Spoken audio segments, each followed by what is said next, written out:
Nosotros, bueno, hace 20 años que vivía bastante. No, pero porque yo una maldad hice. A ver.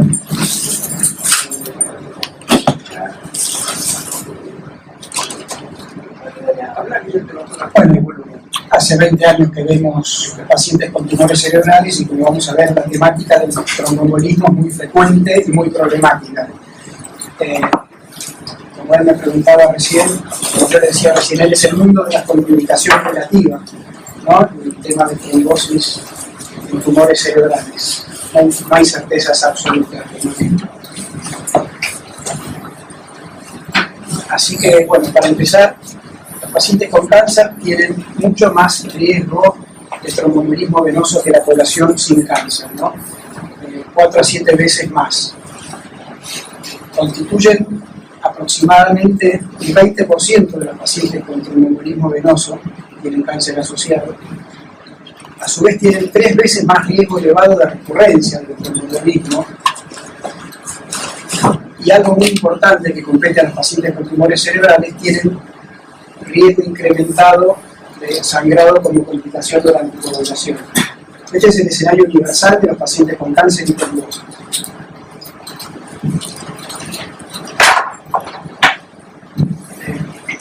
Tienen más riesgo de mortalidad que los pacientes con tromboembolismo venoso sin cáncer.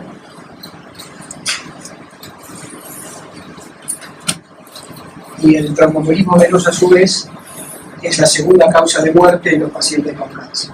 Así que es un escenario muy importante.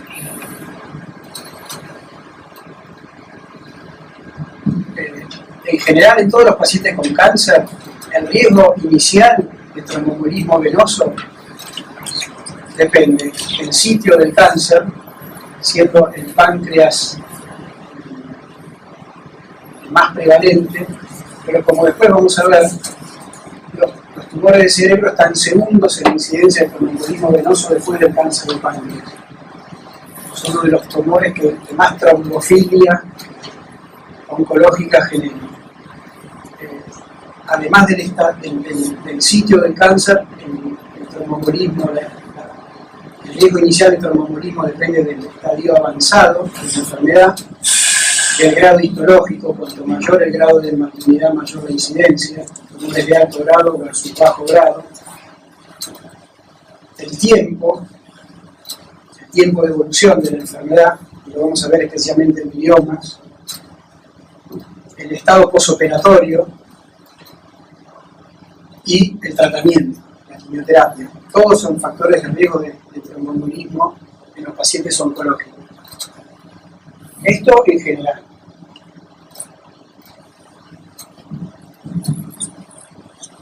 Por ejemplo, este es un viejo estudio de muchos pacientes en hospitales en Estados Unidos.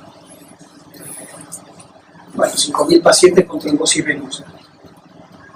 Cáncer reportado el 39% de ellos, de los cuales un poco más de la mitad eran activos. La mitad recibían quimioterapia, el 20% tenían metástasis. Una población representativa de la comunidad de los pacientes oncológicos. Fíjense que, como veíamos recién, los pacientes tenían cirugía reciente, bueno, el cigarrillo también influye, inmovilidad, hospitalización, historia previa de trombosis, obesidad, catéteres venosos, politerapia, reemplazo más, distintos factores de riesgos de trombosis venosas asociados al cáncer, que son universales estos factores.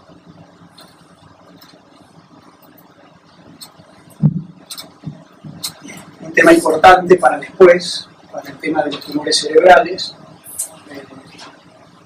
predictores de quienes habían recibido profilaxis en los pacientes con cáncer activo, los pacientes con trombosis venosa previa, los pacientes postquirúrgicos y los pacientes inmovilizados. ¿Y qué pacientes recibieron filtro en esta población de pacientes con cáncer? Los pacientes con enfermedad neurológica, también hospitalizados y catéteres venosos. Y acá ya empezamos a ver un distintivo de los pacientes con tumores cerebrales y cáncer, que muchos de ellos van a recibir un filtro de interrupción de vena cava inferior como para su tratamiento.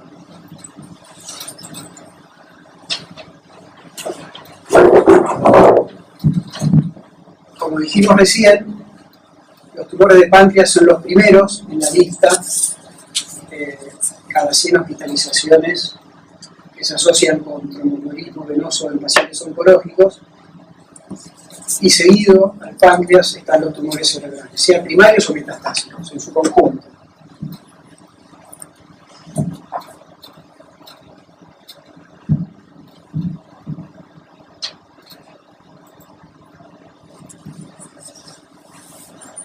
Y otra característica de los pacientes con cáncer es que tienen riesgo elevado de recurrencia en tromboembolismo venoso, como vimos al principio, y riesgo de hemorragia. Esta es una cohorte comunitaria donde analizan casi 30 años de incidencia de cáncer en el seguimiento de la comunidad, de los casi 500 pacientes que tuvieron cáncer. Hubo una incidencia de recurrencia del tromboembolismo venoso en pacientes oncológicos de casi 30% en 10 años. Y hasta el 2% de los pacientes tenían sangrado mayor con anticoagulación en los primeros 3 meses. Todo esto, que son generalidades, se hace mucho más relevante en los pacientes con tumores cerebrales. La morbilidad que implica un sangrado intracraniano.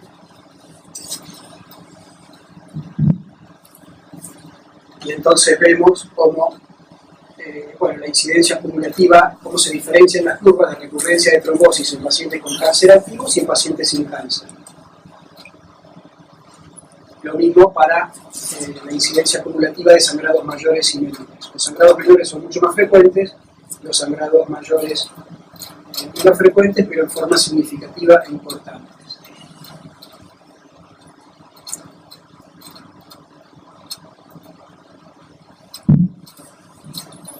Y como vemos en esta serie de cáncer general, de los factores de predictores de recurrencia de tromboembolismo venoso en análisis multivariados, el cáncer de páncreas figura primero en la lista, pero los tumores de cerebro son segundos en la lista.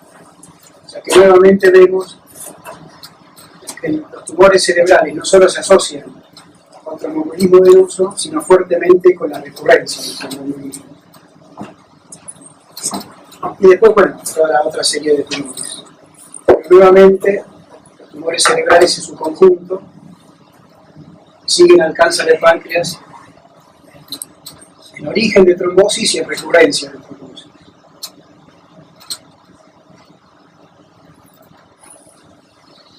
¿Cuáles son los tumores cerebrales? Esta es una casuística de 1000 pacientes, donde vemos listados los que más frecuentemente se asocian. Y son los tumores malignos, ¿no? Metástasis, primero en la lista, el porcentaje de tumores que se asocian con tromboembolismo venoso, y seguido de las metástasis, los gliomas, sobre todo los de alto grado. Como vimos al principio, el grado de malignidad es importante en la asociación a trombosis venosa y su recurrencia. Y toda la otra lista de tumores también. Lo que ocurre, que los más frecuentes, los meningiomas no están exentos de riesgo de trombosis, pero de toda esta lista, en los tumores malignos, los más frecuentes son los gliomas de alto grado y las metástasis. Pero es el escenario habitual al que nos enfrentamos. Gliomas de alto grado o metástasis. Pacientes con tromboembolismo venoso pulmonar.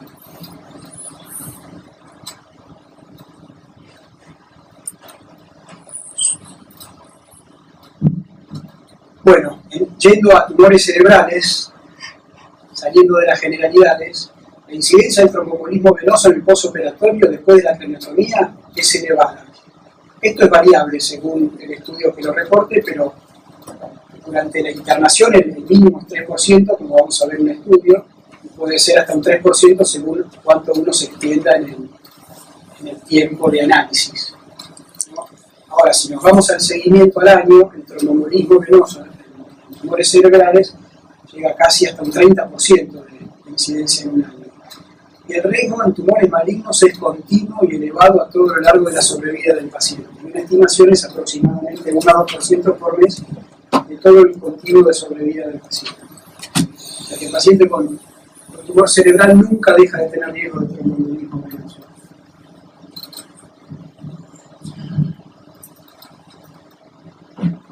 Esto es válido tanto para la metástasis como para los gliomas. Esta es una serie específica de tromboembolismo venoso en pacientes con tumores, donde se analiza solo el posoperatorio inmediato de la craniotomía, ¿no? Y en esta serie la incidencia fue leve, fue baja, 3%, pero solo en los pocos días del posoperatorio de la craniotomía, ¿no? Y aquí vemos que las variables que se asocian con la incidencia de trombosis son Karnofsky, las formas de Karnofsky, perdón, que quiere decir el estado funcional del paciente oncológico. Nuevamente vemos a los gliomas de alto grado, como fuertemente asociados a la trombosis en posoperatorio, un déficit motor, porque la tríada de Virchow y la éstasis venosa también se manifiesta en un déficit motor, bueno, y también la edad.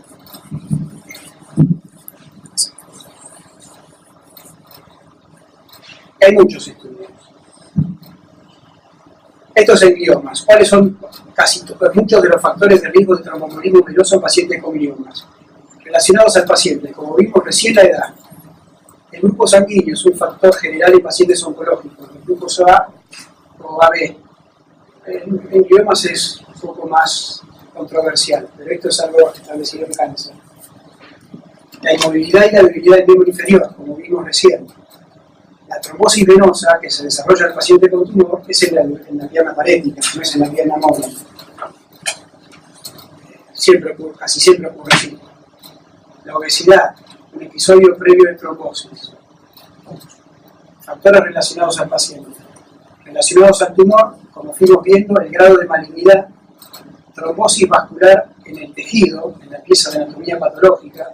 Esto es interesante porque después lo vamos a ver con un estudio de este año que de cierto interés.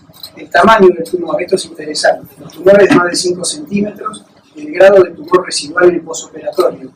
Los pacientes que se biopsian tienen mayores riesgos a los que se les hace una resección parcial y a su vez mayor riesgo al que se le puede sacar completamente el tumor.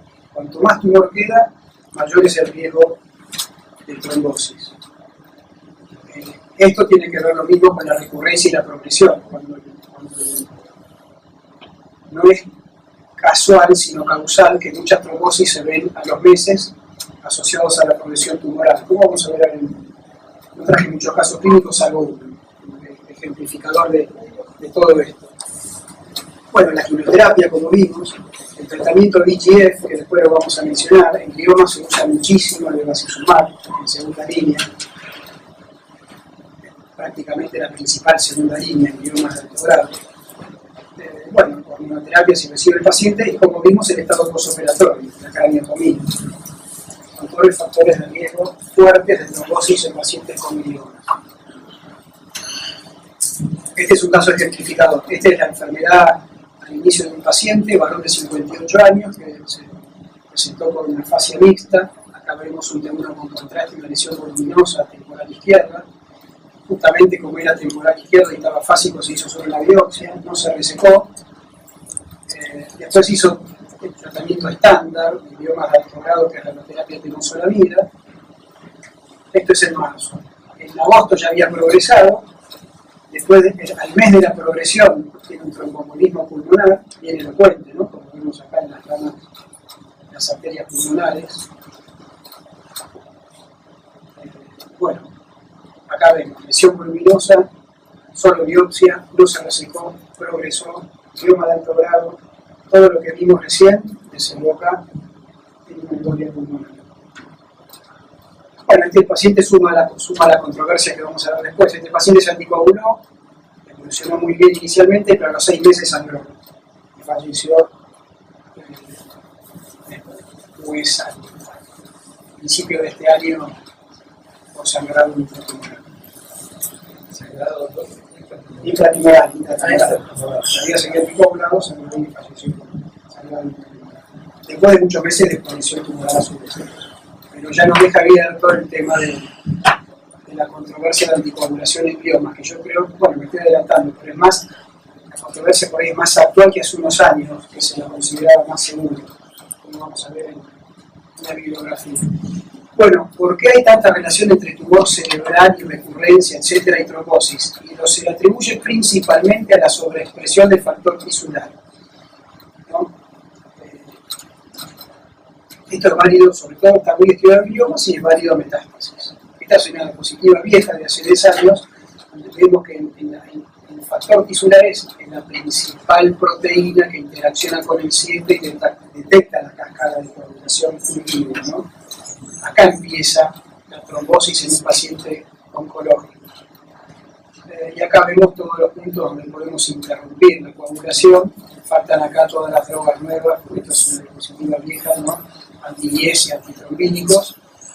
Pero bueno, todavía en cáncer y en tumores cerebrales no las utilizamos, así que a los fines de tumores cerebrales no están tan desactualizadas porque son drogas que todavía no se utilizan.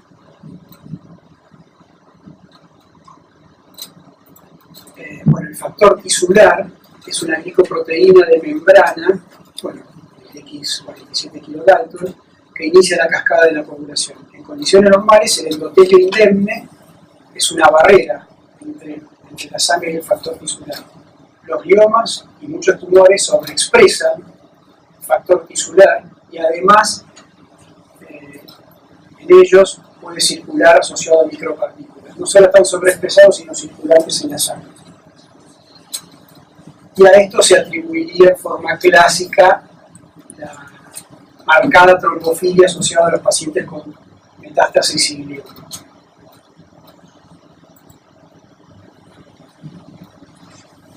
Hay factores asociados con el incremento de expresión del factor tisular. El grado de malignidad se correlaciona con la expresión clínica de grado de trombosis, la craniotomía reciente, la hipoxia tumoral, la expresión de VEGF, amplificación de epiderma growth factor receptor y una mutación en oncogeno. Todos estos serían factores del tumor y del paciente que correlacionan con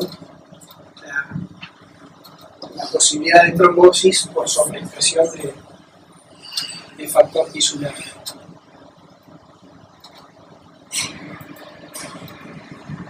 Y algo interesante que surgió este año en una publicación de Blood, un grupo austríaco, que por ahí tiene, esto es muy de este año, pero tal vez tenga más relevancia que el factor tisular, es la podoplanina.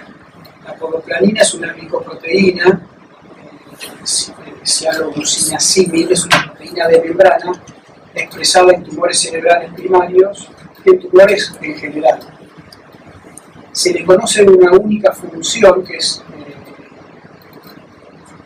el ligando fisiológico para un receptor plaquetario que activa la coagulación como a través de la actividad plaquetaria. Es un potente inductor de agregación plaquetaria y las células cancerosas que expresan podoplanina pueden inducir actividad plaquetaria a través de este receptor.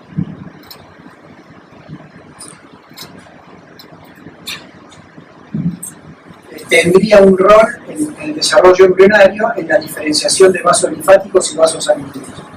Inicialmente se identificó en modelos animales, en cáncer de colon y luego en varios tumores. Bueno,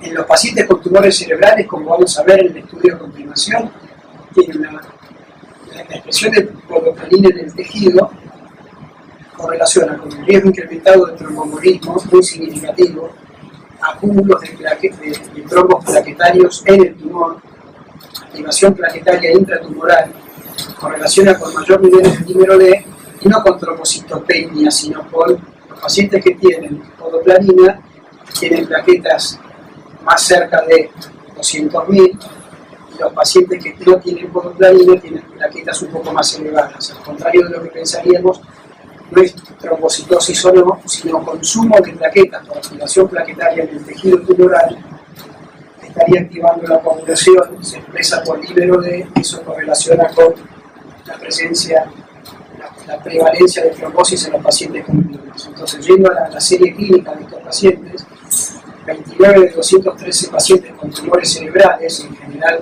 gliomas, desarrollaron en esta serie tromboembolismo venoso. en 151 se obtuvo inyección de podoplanina positiva. Bueno, 33 la intención fue alta, 47 fue media y 71 de baja intensidad. Como veíamos recién, cuanto mayor la expresión de tensión de podoplanina, bueno, se asociaba a menor recuento de plaquetas y a mayor nivel de daño.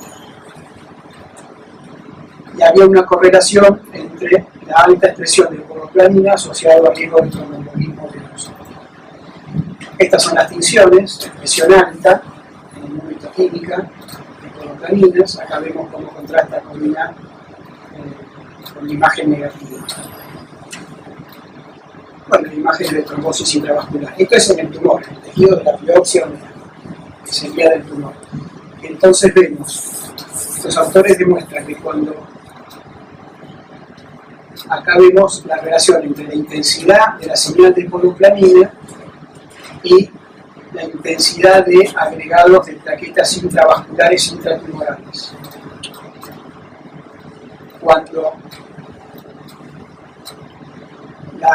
Cuando es baja la señal de podoplanina, hay muy pocos agregados de plaquetas intravasculares. Cuanto mayor el número de... Ahí está. En general, sin agregados de plaquetas intravasculares, esta columna se asocia con emisión negativa de podoplanina. Y cuando la podoplanina tenía intensamente, es esta columna, vemos que hay muchos vasos con trombosis interplaquetaria. Bueno, esto es en la tinción, esto es el análisis de la tinción, correlación podoplanina, trombosis intravascular. Y acá vemos el riesgo acumulado de tromboembolismo venoso en esta serie de pacientes con los niveles de presión de podoplanina. Cuando la podoplanina expresa intensamente, el riesgo de trombosis era el máximo, superando el 25%, y los pacientes, los tejidos que no expresan podoplanina, se asociaba a una incidencia muy baja de trombosis en esta serie de pacientes. Bueno, esto es algo un poco más novedoso que lo clásico del factor tisular.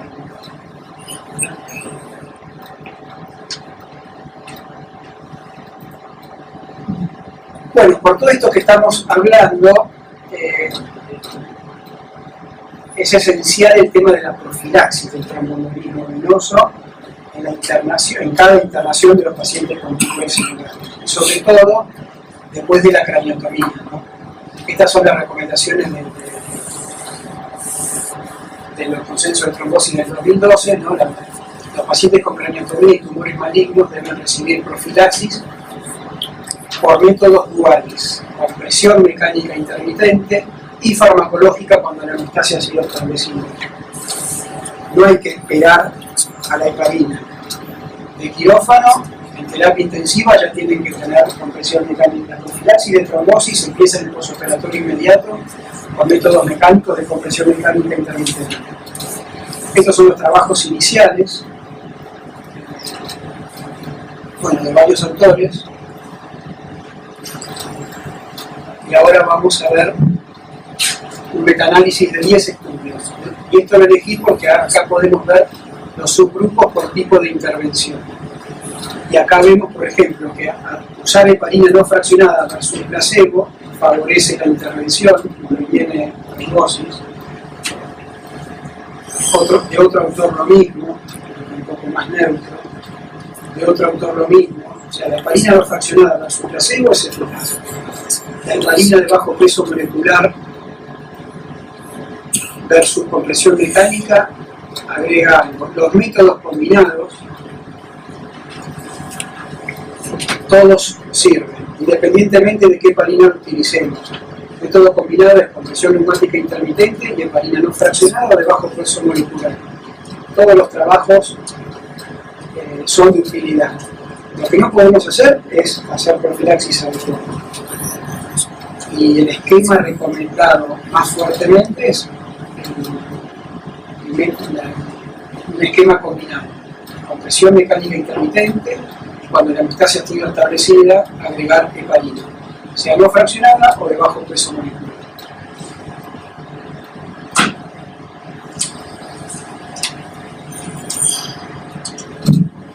Estos son el metaanálisis de seguridad global. Si bien hay un riesgo incrementado de sangrado menor en el postoperatorio, no hay ninguna evidencia de que haya un riesgo de hemorragia mayor con la quimioprofilaxis.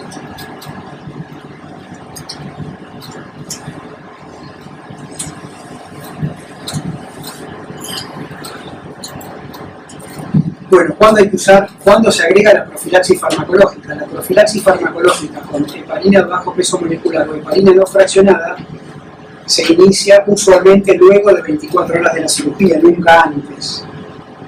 Hubo algunos trabajos con uso prequirúrgico que se desestimaron porque está demostrado que la heparina antes de la craniotomía aumenta la hemorragia postoperatoria, o sea que la heparina nunca debe ser utilizada previa a la craniotomía, idealmente a las 24 o a las 48 horas.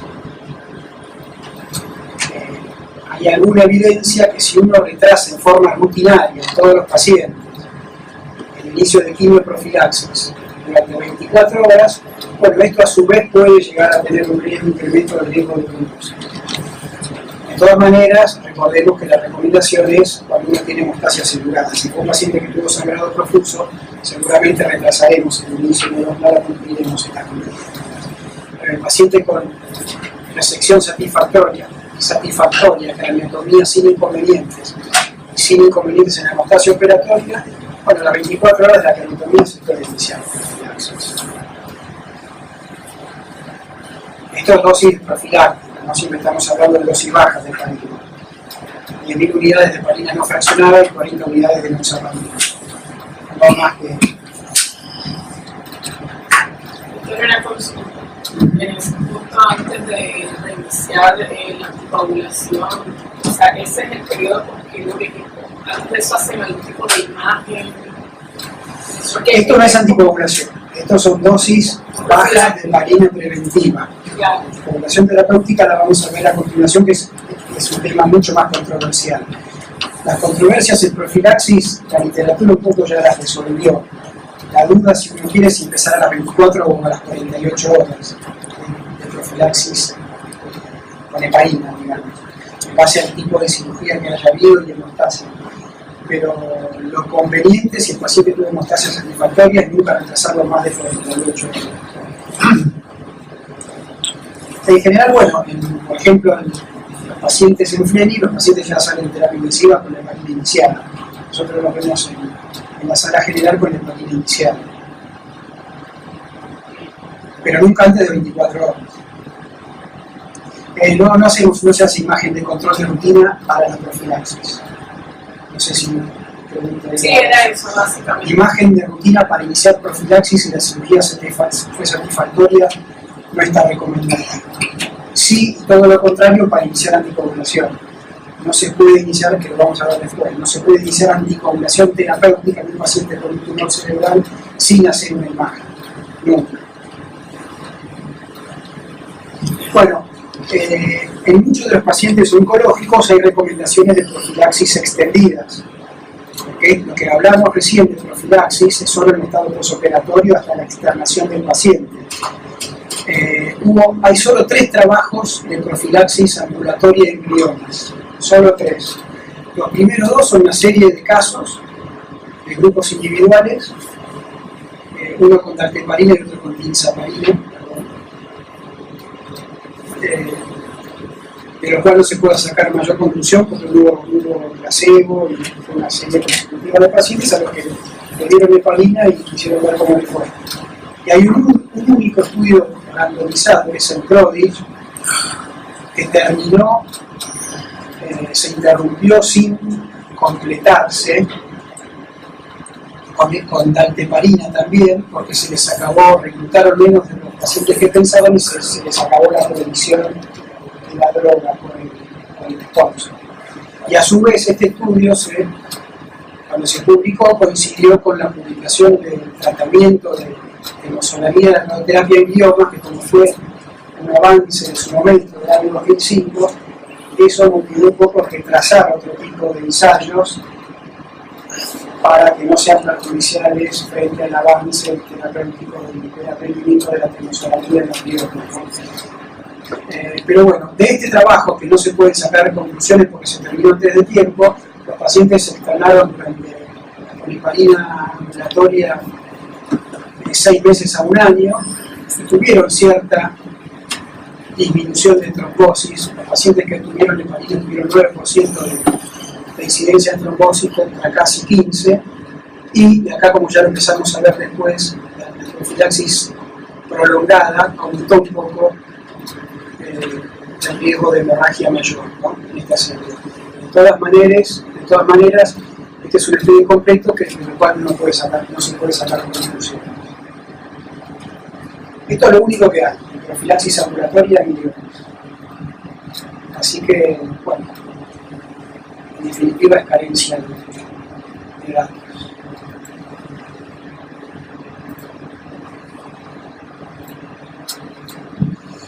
Bueno, y entonces la idea es introducirnos ahora en el tema del tratamiento, que esto es lo más controvertido. En los pacientes con tumores cerebrales, cuando nos enfrentamos a la situación del tromboembolismo venoso, bueno, estamos entre estas 4 ítems. Yo los agrupé 4 ítems: si anticoagular o no, si interrumpir la vena cava inferior o no, el riesgo de la craniotomía y el riesgo del tipo histológico del tumor. Y acá hay diferencias importantes, que las vamos a ver.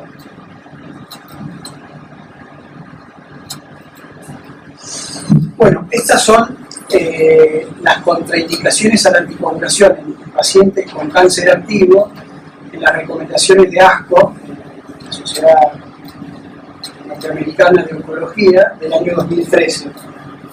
En el 2014 hay un update, pero no se modificaron. En general, en los pacientes aún con tumores cerebrales, la recomendación es intentar anticoagular, pero vemos que el mundo de las contraindicaciones relativas son las lesiones espinales o intracraneanas con alto riesgo de sangrado. El punto es definir qué es alto riesgo de sangrado en una lesión intracraneana. ¿Quién determina el riesgo de sangrado en una lesión intracraneana?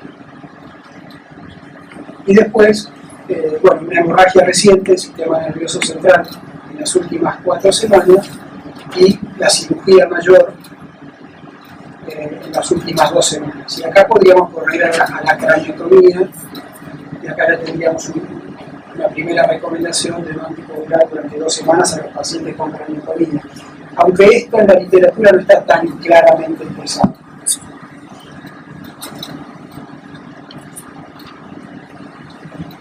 Así que, ¿cómo definir el riesgo de sangrado, ¿no?, más allá de la craniotomía? Bueno, yendo a la craniotomía, hay algunos datos interesantes de ver. Bueno, hay algunos estudios en ratas, por ejemplo, este es un estudio antiguo con 153 ratas heparinizadas post-craniotomía, en los días 2, 4, 7, 10, 14, y no hubo hemorragias. Este es otro estudio posterior, con 50 ratas, heparinas 1, 2, 3, 5, 7, y hubo hemorragias solo asociado a niveles supraterapéuticos de anticoagulación. Los estudios experimentales en animales, pero es importante tener en cuenta que los pacientes con craniotomía o tumores cerebrales, este principio se mantiene vigente. Nunca hay que tener exceso de rango de anticoagulación. Esto es extrapolable de los modelos murinos a la terapéutica clínica. El paciente que va a estar anticoagulado nunca tiene que tener exceso de rango. Después tenemos algunos más datos clínicos, porque hay pacientes, por ejemplo, estos son 39 pacientes con válvulas mecánicas cardíacas superados por hemorragia intracraneana que tienen que volver a estar anticoagulados. Así que la casuística nos da algunos pacientes anticoagulados después de craniotomía. Bueno, todos los pacientes en coma con hemorragia, hablamos menos de 8 fallecieron, y de 26 pacientes que sobrevivieron realizaron anticoagulación entre los días 2 y 22 sin complicaciones. Así que alguna experiencia, esto es un estudio de neurocirujano, hace 20 años, alguna experiencia en anticoagulación después de craniotomía hay. Esta es otra serie retrospectiva de pacientes con hemorragia asociada a warfarina. 17 fueron operados y 12 reiniciaron anticoagulación en los primeros días. No se aclara el método, los reportes también tienen muchas deficiencias, y los únicos 2 resangrados postoperatorios estuvieron relacionados con una inadecuada regulación de la anticoagulación. Todavía no estaban anticoagulados, pero claramente esto tiene que ver con lo anterior. El paciente con craniotomía o riesgo intracraniano no tiene que tener exceso de anticoagulación nunca. Eso está claro. Esto es un paciente donde pacientes con hemorragia subaracnoidea, esto es una casuística de pacientes con hemorragia subaracnoidea para aneurismas embolizadas con COIS, que requirieron heparinización, justamente por los COIS en el aneurisma, que tuvieron drenaje ventricular externo. Bueno, un poco el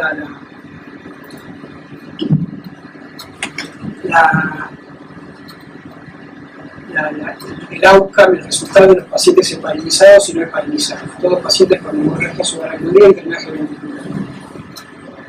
Y los que tuvieron heparinizados no tuvieron complicaciones hemorrágicas, diferentes a los no heparinizados, porque lo importante es comparar los heparinizados y no. Un paciente tuvo hemorragia sintomática atribuible a heparina, esto es menos del 1%. Y 11 pacientes tuvieron hemorragia asintomática, casi 10% con heparina. Pero en los no heparinizados la incidencia de hemorragia fue muy similar, 1% sin heparina y casi 9% de hemorragia asintomática.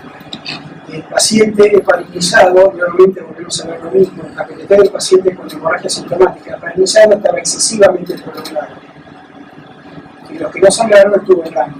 Nuevamente el mismo criterio, la anticoagulación en pacientes con tumores cerebrales nunca debe ser en exceso.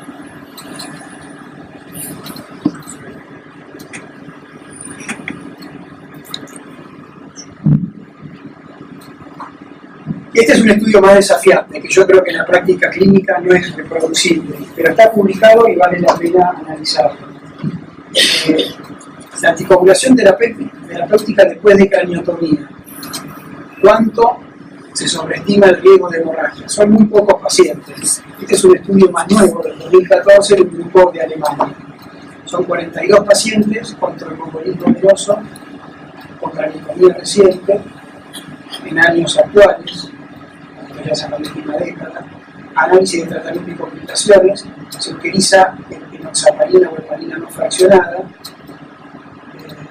y en 30 pacientes hicieron heparinización completa, tan precoz como el segundo día de la craniotomía.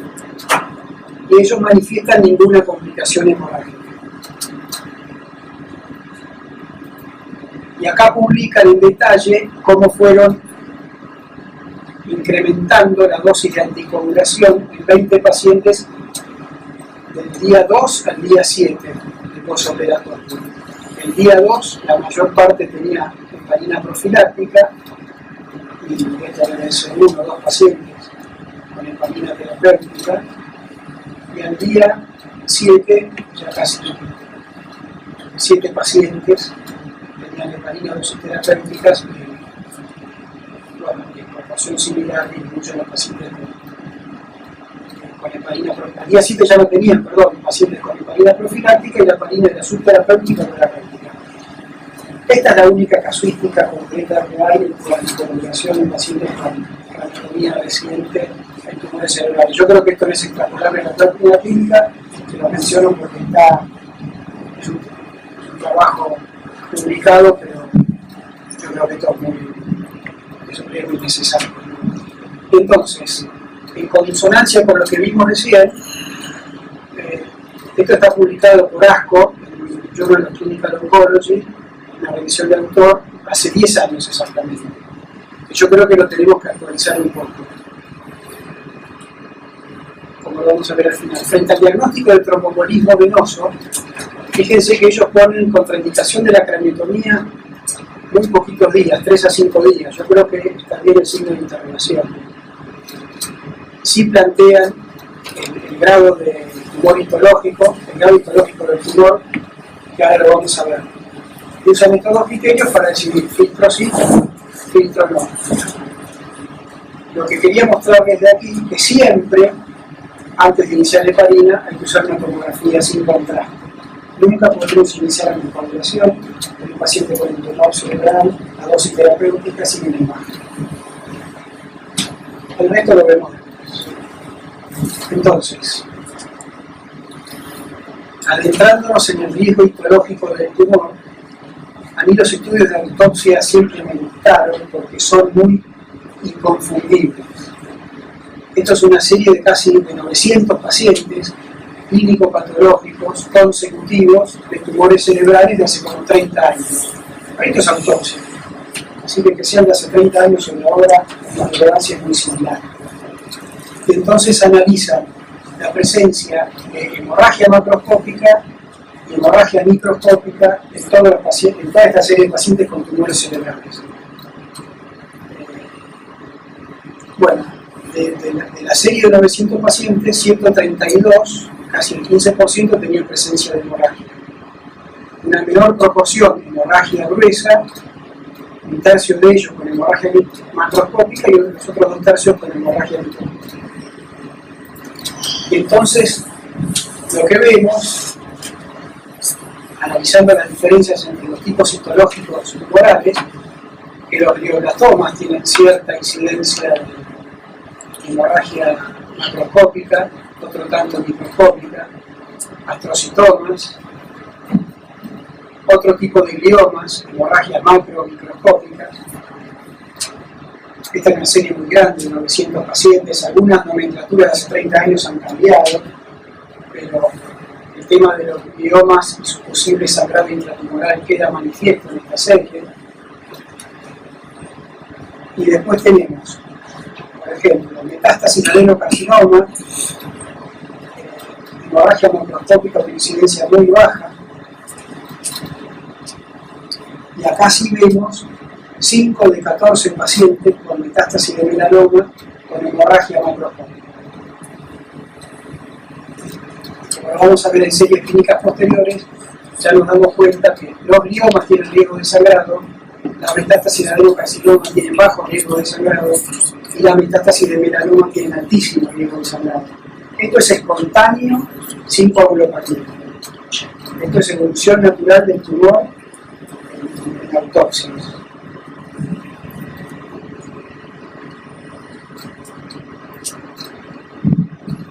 Entonces, acá tenemos ya una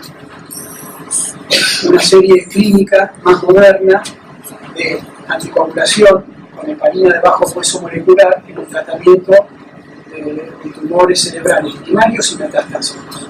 Son 364 pacientes con cáncer y tromboembolismo venoso, 182 con tumores cerebrales, sea primarios o metastásicos, y comparan el resultado contra tumores no cerebrales como controles.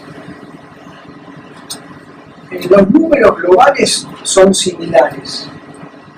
Pacientes con tumores cerebrales y sin tumores cerebrales, acá no veo bien.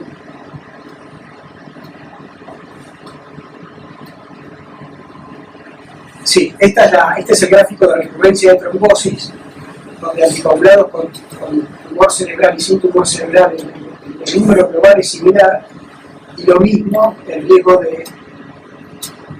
de sobrevida libre de hemorragia. Los números grandes son similares, pero siempre hay que ver un poco más de detalles. Esos son los números globales. ¿Dónde sangraron los pacientes con tromboembolismo venoso y cáncer con o sin tumor cerebral? Los pacientes sin tumor cerebral sangraron en tubo digestivo. Los pacientes que sangraron en esta casuística con tumor cerebral sangraron a nivel intracraniano.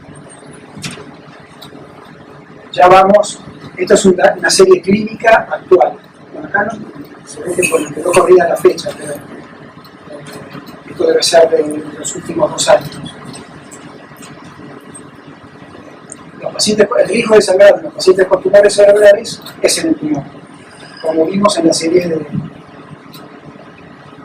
de autopsia. Tenemos algo más actual también, que es un metaanálisis de hemorragia intracraniana en pacientes con tumores cerebrales. Esto es un metaanálisis de muchos trabajos publicados, que reciben anticoagulación terapéutica. Algo coincidente en todos los trabajos de tumores cerebrales, que son todos retrospectivos y comparativos. No hay ningún trabajo diseñado en forma prospectiva para evaluar anticoagulación en pacientes con tumores, y no creo que los haya. No creo que los vaya a ver. Es un poético. Es un poético. No sé. Ahora vemos que, bueno, los trabajos son, a mí me despierta mucho interés porque nosotros nos encontramos frecuentemente con estas problemáticas. De 9 estudios retrospectivos, hay 3 estudios de pacientes con metástasis, 5 estudios en pacientes con gliomas y un estudio mixto, donde predominan los gliomas. No hubo riesgo significativo de hemorragia intracraniana en los estudios de pacientes con metástasis, y en pacientes con glioma la anticoagulación terapéutica se asoció con un incremento significativo del riesgo de hemorragia intracraniana. Acá vemos el metaanálisis de los pacientes con tumores metastásicos, son los 3 trabajos de anticoagulación en pacientes con metástasis, donde hubo anticoagular o no anticoagular, no hubo diferencias en cuanto al riesgo de hemorragia.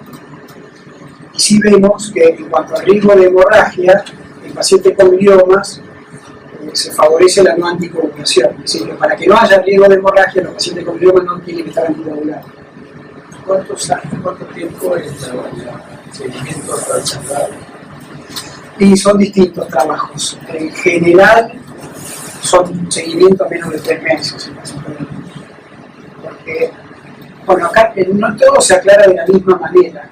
Pero lo que ocurre en pacientes, uno ve que el seguimiento es a 3 meses y en general, después, en menos tiempo del que ocurriría que un paciente sin tumor cerebral, se disminuye la dosis de anticoagulación. Por eso ya muchos heterogéneos son hasta analizados los trabajos.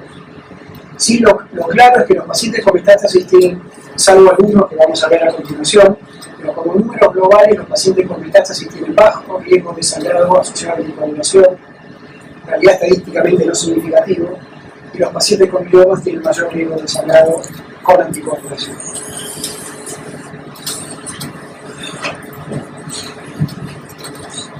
Y entonces vamos a profundizar un poco en los pacientes con gliomas. Este es un trabajo que me pareció también muy interesante. Estos son pacientes del grupo de Brigham and Women y de Harvard. Es un grupo bien serio, digamos, donde analiza la predicción del incremento de la hemorragia intracraniana en pacientes con gliomas que reciben enoxaparina terapéutica. Nuevamente es un estudio de corte retrospectiva, pero sí lo que hicieron fue una revisión ciega de las imágenes en 133 pacientes con gliomas de alto grado anticoagulados con enoxaparina. El número global fue que los pacientes con gliomas anticoagulados con enoxaparina tuvieron 3 veces más riesgo de sangrado cuando estuvieron anticoagulados. Ellos midieron presencia de sangre de mínimamente detectar en cualquier cantidad que se pueda detectar. Este es el número global, 28% versus 13%, con o sin anticoagulación, con la incidencia acumulativa de hemorragia, con cualquier tipo de hemorragia. Y lo que más nos interesa es hemorragia medible, que para ellos es mayor a 1 mililitro, también la diferencia es significativa, casi 19% contra 8%. Estos son volúmenes de sangre medibles mayores a 1 mililitro. Y después, hemorragia mayor, que la denominan mayor a 10 mililitros, o que requiere evacuación neuroquirúrgica, o que produjo un daño elocuente, independientemente de que se haya operado o no. Esos 3 puntos lo definen como hemorragia mayor. Y también la diferencia fue elocuentemente mayor, casi 15% versus 12,9%. Así que nuevamente vemos que los gliomas tienen mayor riesgo de sangrado. En primer término, porque son tumores que sangran de por sí, como vimos en la serie de autopsias. Los gliomas son tumores que sangran espontáneamente.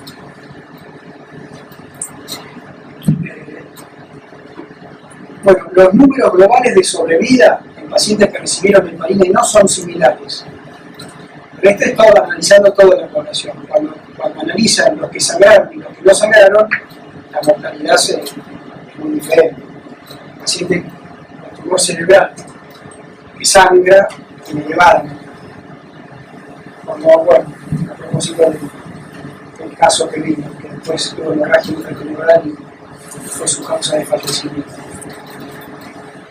Y estos presentan un score de evaluación de riesgo que sería interesante darle una validación prospectiva, pero esto es lo único que hay.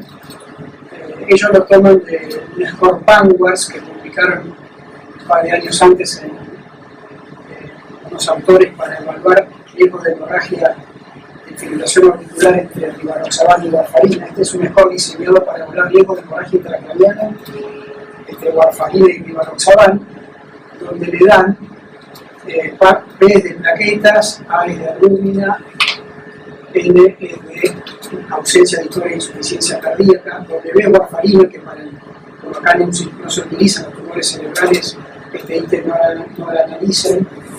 La A es la edad, la R es la etnia, la D es la presión diastólica y la S si tiene un antecedente de stroke previo. Eso da puntaje. Cuanto mayor el recuento de plaquetas, menos puntos. Cuanto mayor es la albúmina, menos puntos. Cuanto menor es la edad, menos puntos, etcétera, etcétera. Lo que ellos vieron es que, analizando solo el sangrado mayor, como vimos en el gráfico anterior, el sangrado mayor es 10 mililitros, elocuencia o requerimiento del drenaje neuroquirúrgico, ningún paciente tuvo sangrado mayor si este score no llegaba a 25. Es lo que vemos acá. Todos los que tuvieron sangrado mayor tuvieron un score de 25 o más. No hay ningún paciente con sangrado mayor que haya tenido menos de 25 de letra. Bueno, es lo único que hago. Cuando volviendo a la primera diapositiva de contraindicaciones relativas según el tipo histológico, yo diría que el score aplicados a gliomas es lo único que tenemos disponible para la valoración del riesgo de sangrado, sabiendo que los gliomas tienen riesgo de sangrado.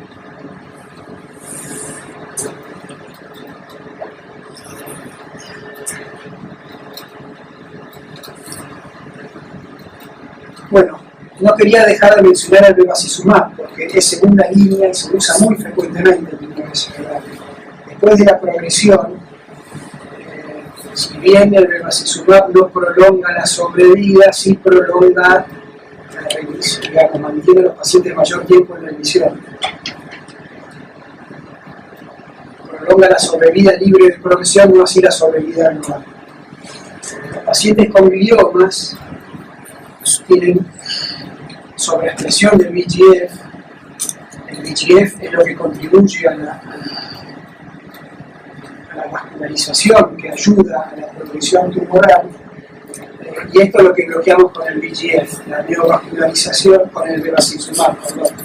El bevacizumab es un anticuerpo que neutraliza el VEGF e impide que se una a su receptor, con lo cual contribuye a retrasar la progresión tumoral. Hay muchos estudios de bevacizumab y tromboembolismo venoso, pacientes con y sin glioblastomas, y lo que podemos ver que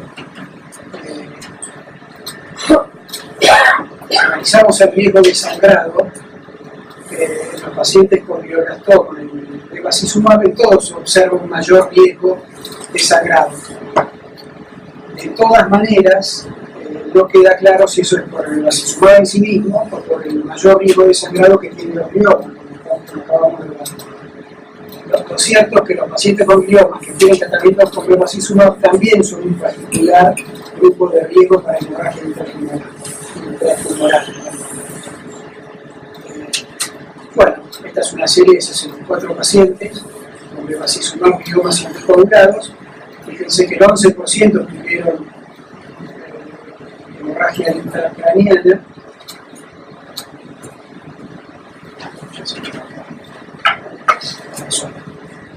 Seguimos de acá. 11% tuvieron hemorragia y la mayor parte fueron hemorragias leves. Pero es otro escenario donde los pacientes con gliomas tienen riesgo elevado de hemorragia intratumoral, el uso de bevacizumab. De todas maneras, como como concepto estándar, la anticoagulación sigue siendo el tratamiento de elección. Algunos de los pacientes con bevacizumab, el riesgo de hemorragia está, y bueno, por lo menos no es una contraindicación absoluta. Nuevamente nos movemos en el tema del escenario de la contraindicación relativa.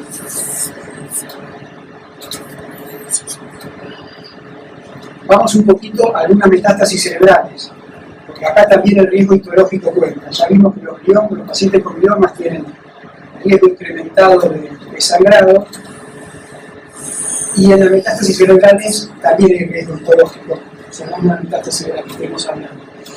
Esto es un estudio de hemorragia intracraneal en pacientes con metástasis cerebrales tratados con enoxaparina terapéutica. Nuevamente es un estudio retrospectivo de casi 300 pacientes. 104 pacientes tuvieron enoxaparina terapéutica y 189 controles. En este estudio se aclara bien, fíjese que la dosis es completa, 1 miligramo kilo cada 12 horas o 1.5 miligramos kilo día, eso es anticoagulación terapéutica completa, y en los que se redujo la dosis fue por función renal, con lo cual todos tenían anticoagulación terapéutica completa. Ninguno tuvo dosis subterapéutica. Así que es una buena serie de pacientes. Nuevamente utilizan el criterio de toda hemorragia medible o hemorragia significativa, que son las que tienen más de 10 mililitros o elocuentes. Un criterio similar al estudio del gliomas. Como vemos, los números globales son muy similares en los pacientes con metástasis con o sin anticoagulación.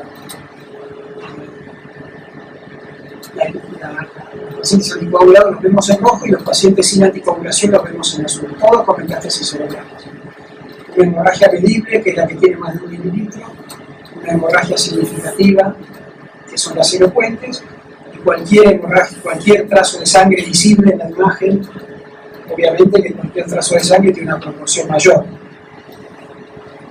Pero no hay diferencias entre anticoagulados y no. Entonces acá vemos un análisis más pormenorizado de los volúmenes de hemorragia intracraneana, de los pacientes hepatinizados y no, cantidad de trazas muy similar, bueno, distintos volúmenes de hemorragia con o sin anticoagulación. No hay diferencias significativas. Pero la incidencia acumulativa de hemorragia intracraneana fue mayor en melanoma, en cáncer renal y en mucho menor medida en cáncer del pulmón de no pequeñas células. Y lo interesante es que tampoco está influenciado por la enoxaparina. Los pacientes con melanoma y cáncer de riñón sangraron más sin diferencias significativas por la anticoagulación. Pero nuevamente es un grupo de elevado riesgo histológico de hemorragia intracraneana. Tal vez espontánea, no demostrado que se agrave por la condición de anticoagulación, pero si miramos los pacientes, si comparamos, esta es la incidencia de hemorragia en los pacientes con cáncer de pulmón, que la incidencia fue baja y un poco influenciada por la anticoagulación. Ahora, cuando vemos a los pacientes con cáncer de riñón, con metástasis de melanoma o cáncer de riñón a nivel cerebral, la incidencia de hemorragia, un poco en coincidencia como vimos en la serie de autopsias, llega casi hasta el 40%, en lo cual riesgo histológico elevado de hemorragia intratumoral. Metástasis de melanoma y de cáncer de riñón. Bueno, no hay diferencias globales en la sobrevida, y haciendo un estudio multivariado en los pacientes con metástasis, lo que se asocia con la hemorragia intratumoral, nuevamente vemos son los melanomas y la metástasis de cáncer de riñón. La hipertensión no influyó, la arginina no influyó, el bevacizumab no influyó, que lo acabamos de evaluar, la edad no influyó, la enfermedad renal crónica casi sí, y la anticoagulación no influyó. Pero no olvidemos que los pacientes con metástasis de cáncer de riñón y de melanoma tienen elevado riesgo de sangre, con lo cual es un grupo histológico de alto riesgo para anticoagular. Bueno, y como la literatura sorprende, acá hay un grupo, pese a que vimos esto, hay un grupo que publicó anticoagulación en pacientes con metástasis de melanoma cerebral. El melanoma tiene una particularidad, que el cerebro es blanco frecuente de metástasis. Y los pacientes que tienen metástasis de melanoma a nivel cerebral suelen tener múltiples metástasis, no una metástasis aislada como el pulmón o como el mama. Así que el escenario frecuente en melanoma y cerebro es el de múltiples metástasis cerebrales con riesgo de hemorragia cerebral espontánea, como acabamos de ver. Bueno, con eso en mente, este grupo de autor trató 74 pacientes con melanoma, tromboembolismo venoso y metástasis cerebrales. 57 tuvieron anticoagulación, 77% de ellos, y solo 2, que constituyen el 4%, tuvieron hemorragia. Y esto lo mostré porque este es el escenario típico de los pacientes de tratamiento del tromboembolismo venoso de los pacientes con tumor cerebral. En algunos se utilizó el filtro de vena cava inferior aisladamente, en otro tanto se utilizó anticoagulación sistémica únicamente, en otros se hizo tratamiento combinado de filtro y algo de anticoagulante. Esto es lo típico del escenario de los pacientes con tumores cerebrales. Algunos interrumpimos la vena cava, algunos anticoagulamos y otro tanto reciben un esquema combinado. Y bueno, el tratamiento más frecuente siempre es con heparina de bajo peso molecular, ¿no? Como los pacientes oncológicos.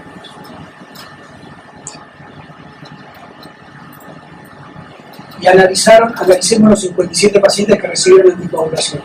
Solo 6 pacientes recibieron heparina dosis plenas, así que en realidad es importante ver lo que yo digo en la letra chica en algunos trabajos. Si estos pacientes recibieron anticoagulación, si bien evolucionaron bien, se anticoagularon, entre comillas, con 0,5 kilos cada 12 de enoxaparina. Así que en realidad es un trabajo de enoxaparina al 50% de la dosis en pacientes que evolucionaron bien. Y esta es la experiencia que hay en metástasis cerebrales de melanoma. No hay casuística con dosis plenas de enoxaparina para que lo tengamos presente. Con este esquema de heparina, solo el 4% de los pacientes tuvieron hemorragia asociada de heparina, pero con un esquema de heparina reducida. No, decía cuántos de esos se hicieron trombo. El outcome de la trombosis recurrente, lo que aclaran, sí lo aclaran, que todos estos pacientes tuvieron resolución radiológica de la embolia pulmonar. Ahí está mencionado, 15 pacientes con embolia pulmonar, todos tuvieron resolución radiológica de la embolia pulmonar en una imagen de control al mes. Así que, bueno, fue un poco la experiencia personal de ellos con una dosis reducida de heparina, y los pacientes que tuvieron embolia pulmonar resolvieron todos. Pero cuando hablamos de melanoma, esta es la dosis máxima con experiencia en la literatura publicada.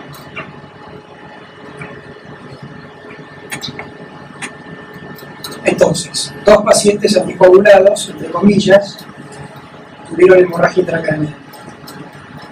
Y siempre lo que llama la atención, que es un poco lo que vemos también, que los pacientes con melanoma sangran espontáneamente. En esta serie no hubo diferencia significativa por la anticoagulación, pero es incontrastable que el paciente con melanoma tiene hemorragia espontánea.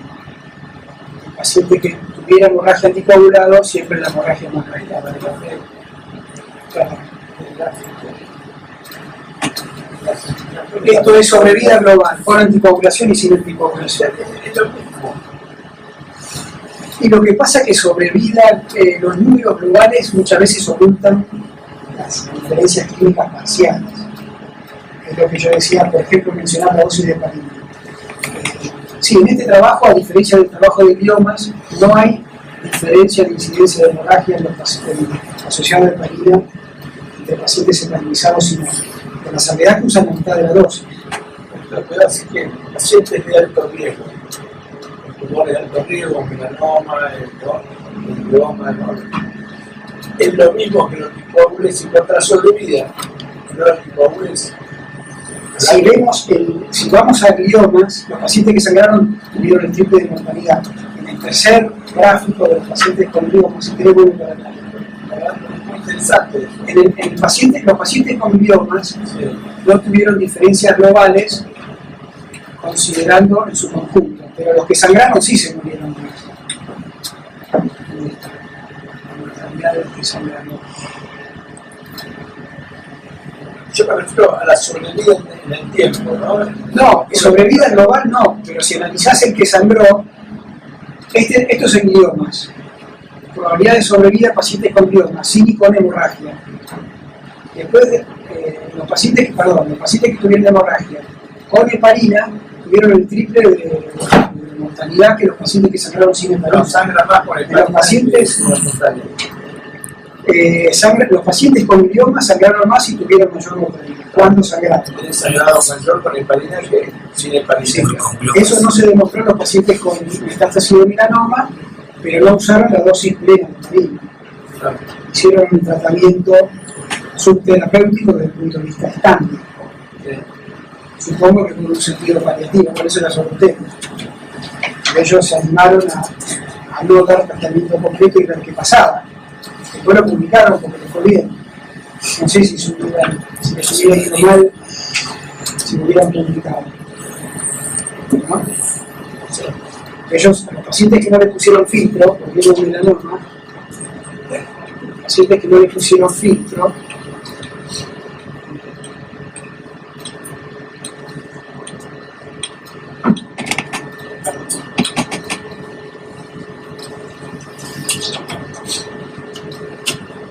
algunos pacientes trataron con filtro, ¿no?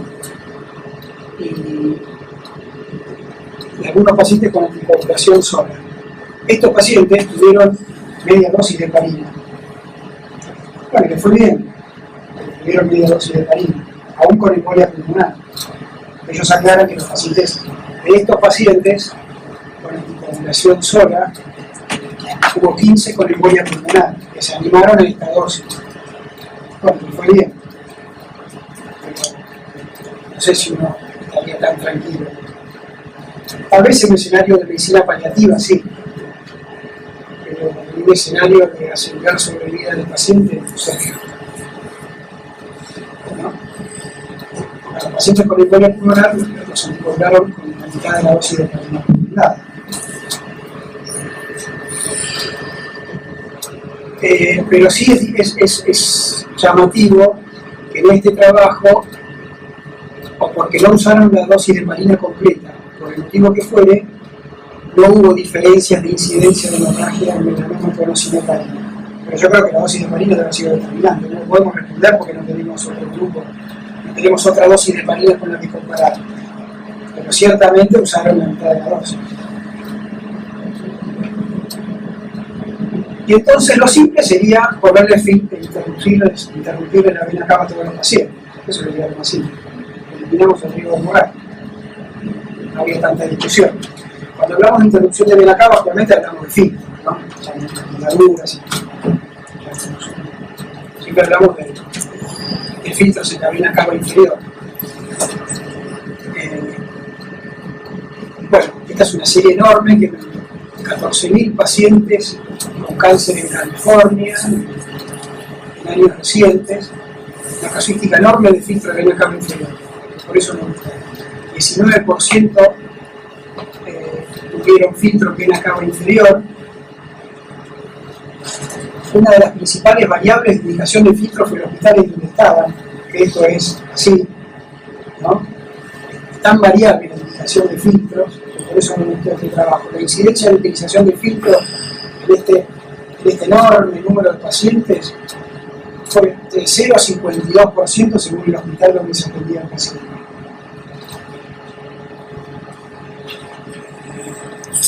Y como ocurre frecuentemente, solo una proporción, en este caso 21% de los pacientes que recibieron filtro de vena cava inferior, tenían una contraindicación fuerte para la anticoagulación. Y bueno, el gran tema controversial de los filtros, si reducen realmente la mortalidad de la embolia pulmonar, etc. Lo que pasa es que estos son números globales,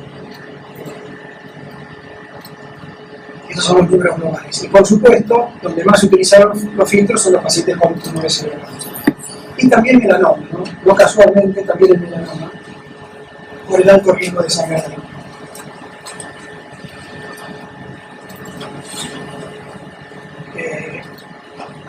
En esta misma serie de 14.000, o sea, 20% de filtros en 14.000 pacientes, los factores predictores de análisis multivariado para indicar un filtro era la presencia de tumor cerebral, desde ya, cirugía mayor durante la hospitalización, una complicación hemorrágica al ingreso al hospital, sangrado o durante la hospitalización, la gravedad de la enfermedad y el estadio avanzado de cáncer, ¿no? Pero nuevamente en la práctica clínica el tumor cerebral es una de las indicaciones principales de utilización de filtros de vena cava inferior, ¿no? Y bueno, cuando cruza la línea media la estadística no es significativa, pero en cuanto al filtro de vena cava inferior para embolia pulmonar subsecuente a 180 días fue casi significativo, cruzó la línea media. Y lo que sí vemos, que esto es especialmente válido también en pacientes con tumores cerebrales, que la presencia de un filtro agrava el riesgo de trombosis subsecuente distal al filtro. El filtro previene embolia, pero no tiene ningún efecto terapéutico sobre la trombosis distal. A lo sumo es un factor de éxtasis adicional y agrava la recurrencia de trombosis en las extremidades. Y esto es muy elocuente, es uno de los temas por los cuales no se usan los filtros de forma discriminada, sino intentando hacer un uso juicioso del virus. Un caso concreto del año pasado, una mujer operada de un glioma que no tuvo embolia pulmonar, pero tenía una trombosis femoral muy sintomática. La paciente no podía caminar por la trombosis femoral. Esa paciente era anticoagulable. Si le hubiéramos colocado un filtro, lo hubiéramos tenido que anticoagular de la misma manera, porque con el filtro lo único que hubiéramos logrado era agravar el síntoma de su trombosis femoral. Nunca lo hubiéramos beneficiado a la vena femoral con el filtro. La paciente tuvo 14 días anticoagulada hasta aliviar la trombosis femoral. Y después le pudimos reducir la dosis de cariño. Pero eso es un caso concreto del año pasado, donde con el filtro no hubiéramos dado ningún beneficio de morbilidad a la paciente, sí de disminuir el riesgo de sangrado intramural. Pero el motivo de internación y de inmovilidad de la paciente era el grado de síntoma de la trombosis femoral, no la paresia. Lo que antes llamábamos flegmasia celulia dolens, la flegmasia violácea. Bueno, eso es un caso extremo, donde poner un filtro nos pondría en esta situación, riesgo de trombosis subsecuente. Por eso la ecuación no es tan simple. Bueno, y estos son dos trabajos clásicos de la literatura en pacientes con tumores cerebrales de la década del 90. Estos son los trabajos que les crearon un poco más la prensa en la literatura a los filtros de vena cava en los pacientes con tumores cerebrales, que son de autores muy serios. Este es de Vini de Angelis, de Nueva York, y este es el doctor Giff, donde pacientes con tumores cerebrales y colocación de filtro tuvieron embolia pulmonar recurrente y una gran proporción tuvieron trombosis del filtro, TBP recurrente, etc. Acá los pacientes en esta serie, los pacientes con filtro les fue muy mal. Estos son estudios de la década del 90, del 93 y del 94. Y esta otra serie de 42 pacientes con metástasis cerebrales y traumatismo venoso con anticoagulación supraterapéutica. Algunos también tuvieron filtro de vena cava inferior. 4 de 10 desarrollaron traumatismo recurrente y terminaron recurriendo anticoagulación. Estos son los trabajos que, digamos, se opusieron al uso del filtro de vena cava inferior. Pero volviendo bien a la actualidad, un estudio muy reciente del año pasado, de 450 pacientes con glioblastoma, un tercio de ellos con traumatismo sintomático, la mayor parte con trombosis venosa profunda en extremidades, algunos con embolia pulmonar aislada y otro tanto con ambos, embolia pulmonar y trombosis venosa. De esta serie, 39 pacientes tuvieron recurrencia del tromboembolismo venoso. algunos en trombosis distal, otros en gloria pulmonar y otros en ambos. Lo interesante es desglosar el tratamiento que tuvieron. Filtro de vena cava inferior aisladamente, 39 pacientes, que fue el 26%, con anticoagulación 14% y anticoagulación sola 37%. Bueno, la anticoagulación de rutina con heparina bajo peso molecular, hasta algunos pacientes usaron warfarina y de las drogas nuevas se utilizaron en un solo paciente, ¿no? Todavía no son ni mucho menos en pacientes con cáncer, menos con tumores cerebrales. Entonces, de esta serie tenemos 60 pacientes con filtro, entonces, con o sin anticoagulación. 20 pacientes de los que tenían filtro tuvieron recurrencia de tromboembolismo venoso, que son el 30% de los 60. Cuando tenía anticoagulación solamente, la recurrencia fue 18%. Los pacientes que tuvieron filtro y anticoagulación tuvieron un poquito menor de incidencia de recurrencia que los pacientes que tuvieron globalmente filtro de vena cava inferior. Con lo cual, nuevamente vemos que realmente el filtro de vena cava inferior se asocia con riesgo de incremento de la recurrencia del tromboembolismo venoso. La anticoagulación lo aminora. Y bueno, es el universo, el escenario de las contraindicaciones relativas, un poco como empezamos. Las contraindicaciones de la anticoagulación y el riesgo de la movilidad del filtro. Entonces, 3 pacientes tuvieron trombosis del filtro y uno de ellos tuvo embolia pulmonar. Un paciente, una trombosis venosa pulmonar bilateral extensa. 2 pacientes, trombosis distal. Un paciente embolia pulmonar y 3, bueno, complicaciones mecánicas tuvieron que ser removidas. Con lo cual, en definitiva, el uso de interrupción de vena cava inferior con filtros tampoco está exenta de riesgos.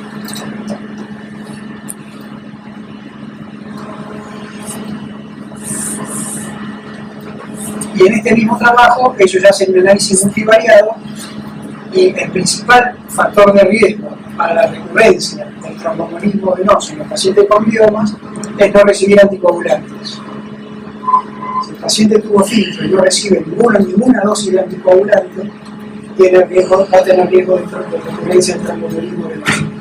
Por eso, en la práctica, después de indicar un filtro de vena cava inferior, aunque sea utilizamos dosis preventivas de heparina.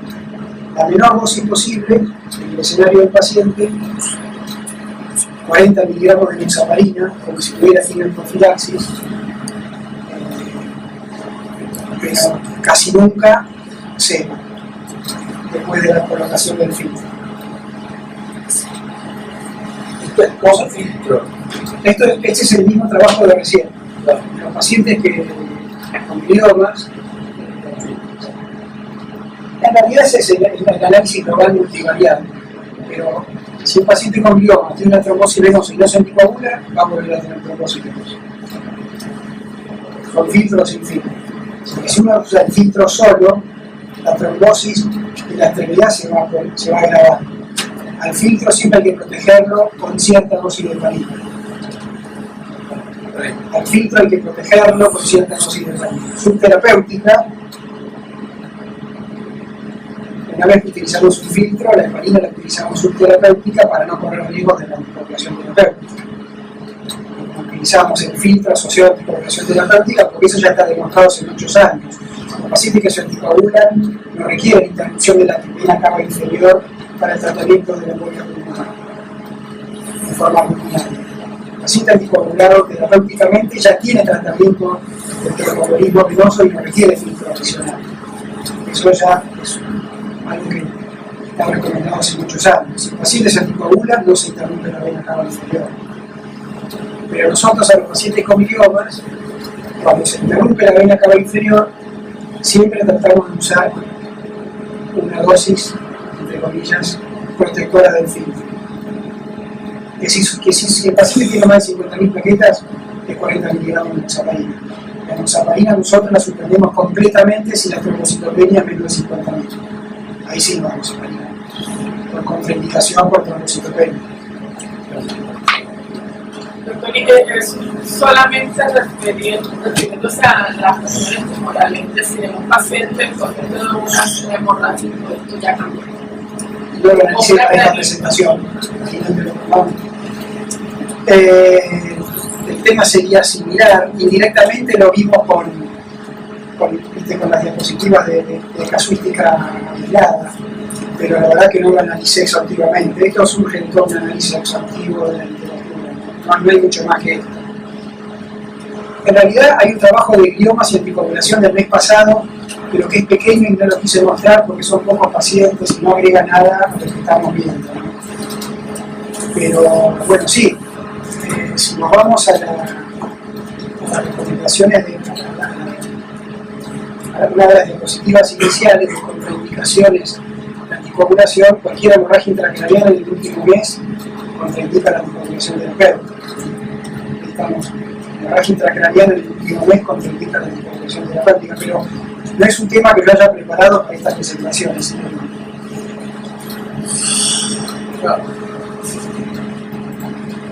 Y entonces, unas breves conclusiones entre la literatura y mí. Los pacientes con tumores cerebrales tienen un riesgo aumentado de tromboembolismo venoso. Por este motivo, todos los pacientes deben recibir la profilaxis adecuada durante su internación. Es la oportunidad que tenemos de disminuir la incidencia de tromboembolismo venoso, ya que no hay estudios adecuados para la profilaxis ambulatoria permanente de los pacientes con tumores cerebrales. Como vimos, los tumores cerebrales se asocian a riesgo de sangrado intratumoral, pero a su vez de recurrencia de tromboembolismo venoso. Los dos riesgos están presentes. Melanoma, cáncer renal y glioma son los que tienen el mayor riesgo de complicaciones hemorrágicas. Esto está claro en la literatura. Por otro lado, los tumores cerebrales no constituyen contraindicación absoluta para la anticoagulación. Como fuimos viendo, no está claro que el riesgo de hemorragia empeore por el uso de anticoagulación, salvo en gliomas. El uso de filtros de la vena cava inferior se asocia al riesgo de recurrencia del tromboembolismo venoso. Y entonces, esto es un escenario relativo. ¿Cuándo en general uno preferiría interrumpir la vena cava inferior? Bueno, escenario de craniotomía reciente, los días los pongo con signo de interrogación, algo bastante razonable, pueden ser más de 2 semanas, no en los primeros 14 días, por más que la literatura tenga experiencias más precoces. Una cosa son reportes hablando de pacientes y otra cosa es seguridad del paciente. Si esto tiene que ver con la recomendación de ASCO, que no anticoagular antes de 14 días de cirugía mayor, como vimos al principio, así que el día 14 tiene una vara en la literatura. Cuando utilizar filtros de vena cava inferior, los tumores histológicos de alto riesgo, melanoma sin cáncer de riñón, por más que no haya evidencia que la hemorragia sea mayor que la heparina, pero está claro que el riesgo de hemorragia es elevado. Y esto es mío, porque todavía los gliomas con Panvers alto, en esa publicación el riesgo de sangrado que tuvieron fue muy franco, por lo cual si un paciente con glioma que tenemos que anticoagular, si sacamos el mejor de Panvers, vemos que tiene 30, y bueno, ahí ya tiene un poco más de contraindicación para anticoagular, eso empezaría un poco más para intervenir en la vena cava inferior. Y yendo a la anticoagulación, siempre, antes de dar heparina terapéutica, hay que hacer una imagen. No se puede dar heparina terapéutica empírica sin imagen. No, el paciente no tiene que tener sangre fresca en la tomografía. Eso es una condición sine qua non. Alejado de la craniotomía y con tumores histológicos de riesgo alto, ¿no? Para poder anticoagular. Bueno.